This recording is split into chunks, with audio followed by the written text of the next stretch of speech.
Não tem mais clima. Felipe Coutinho irritado com Pablo Verratti. E não é a primeira vez que o camisa 10 do Vasco da Gama se irrita com o atacante argentino. Será que enfim chegou ao fim o período de Pablo Verratti no time titular do Cruz Maltino? Eu vou trazer tudo isso para você aqui neste Boa Noite Gigante. Além disso, também trazer informações importantes sobre tudo que rolou na tarde dessa segunda-feira no CT Moacir Barbosa. Dia de treino, dia de preparação para a partida que vai acontecer já depois de amanhã contra o Bahia em São Januário. Tudo isso e muito mais você verá aqui agora nesse Boa Noite Gigante que chega para você na noite desta segunda-feira, bastante agitado, bastante movimentado, cheio das últimas informações e novidades sobre o nosso Cruz Maltino. Mas, é claro, antes de começar aqui o vídeo, antes de deixar todos vocês muito bem informados sobre o nosso Cruz Maltino, como sempre faço aqui no canal, eu quero dar as boas-vindas a todos vocês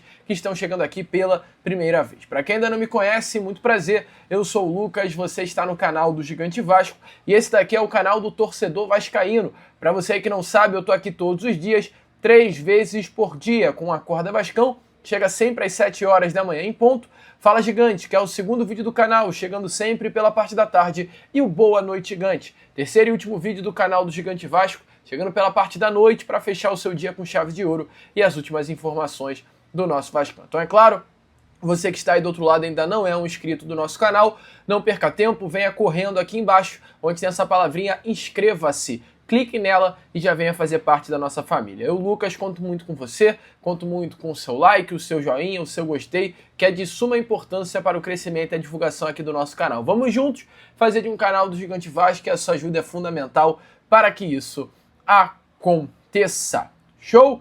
Vambora então, sem muita enrolação, né, amigo vascaíno, falar logo do nosso Vascão, pois após ontem enfrentar a equipe do Flamengo dentro do Maracanã e conseguir um empate importante pela luta, né, principalmente neste momento, pela permanência na Série A do Campeonato Brasileiro, o Vasco já nesta segunda-feira retornou aos treinos no CT Moacir Barbosa, uma tarde de preparação para a partida de depois de amanhã contra o Bahia em São Januário. Um jogo atrasado, que o Vasco não conseguiu atuar, entrar em campo contra o Bahia pelo primeiro turno do Campeonato Brasileiro, porque no dia do jogo, né, da rodada de Brasileirão, o Vasco estava entrando em campo contra a equipe do Independiente Del Valle pela Copa Conmebol Sul-Americana. E hoje o Vasco então retornou aos treinos olhando esta partida importante dentro do Caldeirão. A vitória, meu amigo vascaíno, na quarta-feira é obrigação. E como está aparecendo aí na imagem a vocês, o Vasco hoje retornou às atividades no CT. A gente vê o Andrés Gomes, vê um CT Moacir Barbosa de fato muito mais bonito, né? Uma outra cara, uma cara bem melhor, tá aparecendo aí o processo de suplementação do elenco Cruz Maltino, o whey do Léo Jardim, né, nas imagens, um elenco que foi a campo hoje pela parte da tarde, aqueles que não entraram como titulares ontem, né, contra o Flamengo, realizaram atividade nos gramados do CT, alguns jogadores, principalmente, né, aqueles atletas que ainda não estão de volta aos gramados por conta de lesão, realizaram trabalhos especiais e está aparecendo aí na imagem aquele processo regenerativo, né? O Léo Jardim com aquela bota de recuperação física, o Lucas Freitas, que ontem infelizmente não pôde estar no Maracanã, também treinando junto ao grupo dentro do CT, Matheus Franço, Maurício Lemos, Paulinho Paula, aparecendo aí nas imagens os reservas realizando essas atividades dentro do gramado. Um Vasco que está muito focado, um elenco que está muito afim, um Vasco que confia nessa temporada de 2025 muito para virar a chave e fazer um grande ano. O jogo de quarta-feira é fundamental, está aparecendo aí também na imagem algumas carinhas novas, jogadores que fazem parte do elenco da base e hoje treinaram no time principal. Aí, já a parte da área molhada dentro do CT e aparecem os titulares, aqueles atletas que entraram em campo ontem e realizaram, né, todos os 90 minutos de jogo, realizando o tal do regenerativo. E por fim, Tietê e GB realizando trabalhos em torno do gramado. Importante lembrar, né? Tietê e GB hoje são dois atletas que não estão à disposição do técnico Fernando Diniz. Os dois estão participando de treinos no gramado e na academia, ainda não junto com o grupo, junto com o elenco, mas uma passagem de transição, né? GB e Tietchan aos pouquinhos estão voltando a trabalhar com bola, voltando a treinar ao entorno do gramado, para que logo sejam colocados novamente, né, no elenco Cruz Maltino. É importante lembrar que Tietchan se lesionou no fim de agosto, uma partida contra o Corinthians. Ele teve uma tentativa bem frustrada de retorno nas quartas de final da Copa do Brasil, no jogo de volta diante do Botafogo, e desde então segue afastado dos jogos. Já o GB está fora do time desde o final de julho. Ele sofreu uma lesão muscular na coxa esquerda e o Vasco está segurando o jogador. Então ambos aí já realizando esses trabalhos, né?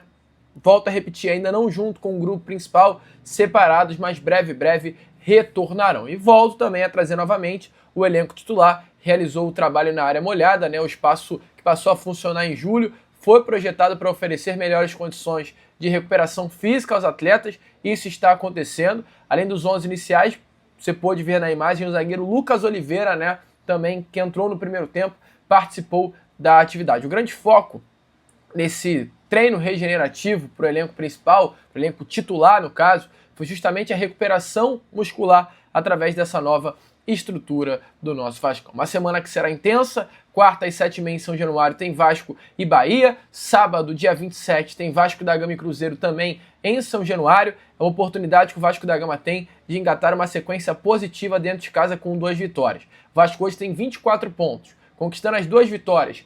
Quarta-feira, contra o Bahia, vai a 27. Sábado, contra o Cruzeiro, vencendo também, vai a 30. 30 pontos no Campeonato Brasileiro, amigo.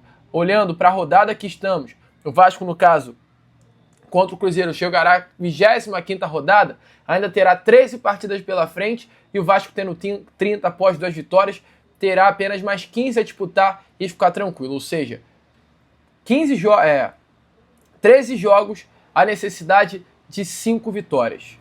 É o que o Vasco precisaria para se livrar de qualquer perigo de rebaixamento. Então, amigo, essa sequência contra Cruzeiro e Bahia dentro de São Januário será essencial. Até porque o Vasco hoje, dos últimos 5 jogos, tem 4 empates e 1 vitória. Está invicto. Vencendo Cruzeiro e Bahia, será uma sequência de 7 jogos, com 3 vitórias, 4 empates e nenhuma derrota. Vai virar a chave, né, no trabalho do técnico Fernando Diniz. Então, amigo vascaíno, volto a repetir, o jogo de quarta e o jogo de sábado serão 2 partidas essenciais. A ver, eu tô confiante. Acho que quarta da Vasco e sábado contra a equipe do Cruzeiro também.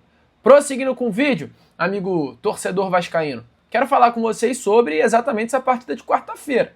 Porque fica a dúvida. Quarta, o Vasco não terá Ryan pelo lado direito do campo. Levou, infelizmente, terceiro cartão amarelo e está suspenso. O resto, toda a linha ofensiva do Vasco da Gama estará à disposição. Fica a questão. Vale a pena insistir com o Pablo Verratti? Bahia é um time rápido, de transição rápida, um time bem organizado defensivamente. Será que insistir num atacante lento, que vem infelizmente nos últimos jogos, como por exemplo ontem atrapalhando o Vasco da Gama, será a melhor opção? O Verratti, para você ter noção, amigo vascaíno, está 9 jogos seguidos sem marcar gol com a bola rolando. Nesses 9 jogos ele marcou 3 gols de fato. Então todos eles foi em cobrança de pênalti. O último gol com bola rolando do Pablo Verratti foi no dia 2 de agosto contra a equipe do Mirassol. Assim, ao meu ver, ou o Diniz muda o esquema de jogo, ou o Verratti vai precisar ser sacado do time titular e ser colocado no lugar dele algum outro atleta. Não está tendo mais condições. Porque a gente daqui como torcida, como imprensa, se irrita, se frustra. E dentro de campo também. Os jogadores se irritam e se frustram. Tá aparecendo aí na imagem a vocês o Felipe Coutinho reclamando do Pablo Verratti num jogo contra a equipe do Atlético Mineiro dentro de São Januário. É um jogo que o Vasco vinha empatando 1-1. Felipe Coutinho jogou muito naquela partida. E o Verratti e o Coutinho em determinado momento limpam o meio de campo do Atlético Mineiro e vê o Pablo Verratti nitidamente fazendo um movimento de facão, uma jogada que era para o Verratti fazer esse movimento de facão. Coutinho enfia a bola e o Verratti não corre, ele não acompanha o raciocínio do Coutinho. Se você perceber a partir desse jogo, o Coutinho não toca mais a bola para o Verratti, principalmente em profundidade. É difícil você ver essa troca de passe entre Coutinho e Verratti, porque o Coutinho não tem confiança no atacante argentino com a bola no pé. Diferente do que foi contra o São Paulo. A melhor atuação do Coutinho sem o Pablo Verratti. Eu não tenho dúvidas que se fosse qualquer outro atacante mais móvel no lugar do Coutinho, do Verratti, o futebol do Coutinho ia subir de uma forma absurda. Porque a característica do Verratti como centroavante não é legal para o jogo de Philippe Coutinho. E ontem aconteceu a mesma coisa. Não foi num facão em si, mas foi numa saída de bola do Flamengo. Quando o Vasco estava pressionando a saída de bola do rival, o Verratti ele faz um movimento completamente errado de marcação. E o Coutinho ele tem que chamar a atenção do Verratti durante a partida para que ele faça a marcação de um jeito correto. E quando o Coutinho chama a atenção do Verratti para esse gatilho de pressão, é um momento que o Vasco quase rouba a bola do Rossi e faz o gol. O Vasco tira completamente a opção do passe do Rossi, ele não tem o que fazer, e ele tenta driblar o Moura, quase que dá ruim, e o Vasco faz o gol num gatilho de pressão. Então o Coutinho, além de não conseguir trabalhar com o seu centroavante, porque não tem qualidade para isso, ainda tem que ajudar o Verratti na marcação-pressão. Ou seja, o Coutinho é um jogador que hoje está sendo completamente sobrecarregado com o Pablo Verratti. Tá aparecendo aí, ou aliás, vai aparecer aí para vocês as imagens do que aconteceu ontem, através de uma grande análise feita, e eu até peço desculpa, por um rapaz que eu vi nas redes sociais, e gostei muito da análise dele, por isso fiz questão de trazer a vocês.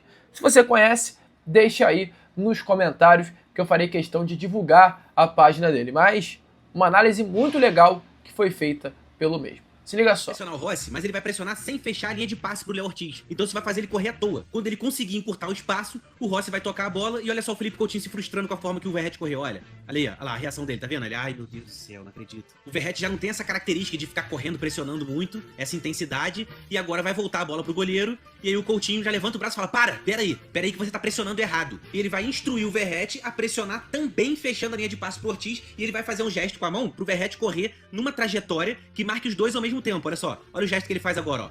Corre assim, olha. Corre assim. Aí, se o Verratti vem e agora, fazendo da maneira certa, ele marca a linha de passe junto, ao mesmo tempo que ele encurta o espaço do goleiro, aí sim ele tá incomodando e forçando uma bola longa, que muitas vezes a zaga do Vasco vai ser favorita pra ganhar essa disputa. É esse tipo de detalhe, entre outras coisas, que os times estudam o adversário nas vésperas da partida pra saber a melhor forma de se comportar no momento do jogo. A gente trabalhou muito durante a semana pra tentar jogar contra o Flamengo. Se você quiser entender por conta própria quais são as dinâmicas que o técnico, você reparou que o Vasco preparou uma saída de bola contra o Flamengo pra explorar a principal. Bom, amigo vascaíno, então, como vocês viram aí, né, essas foram as palavras através dessa boa análise tática, né, dessa marcação, pressão e o erro do Pablo Verratti, surreal, né, jogador que hoje não vem produzindo ofensivamente e, infelizmente, hoje atrapalha também, até talvez na única coisa que ele poderia ajudar, que é nesse gatilho de pressão. Então, a situação para o Verratti dentro do Vasco, amigo vascaíno, não está nada boa e está sobrecarregando o Philippe Coutinho. Qual é a sua opinião? Deixe aí nos comentários. Eu, Lucas, agora vou ficando por aqui. Esse foi o nosso Boa Noite Gigante, o último vídeo dessa segunda-feira. Já já eu tô de volta com aquele nosso Acorda Vascão, né? Para trazer ainda mais novidades e informações a todos vocês sobre o nosso Cruz Maltino. Se inscreva! Se você ainda não é inscrito, tem muita gente nova chegando aí no canal que infelizmente não está se inscrevendo e está perdendo essa chance de ajudar o nosso canal. Então vamos que vamos, curta, compartilhe, se inscreva, ajude o nosso crescimento e, como eu sempre falo aqui, saudações vascaína!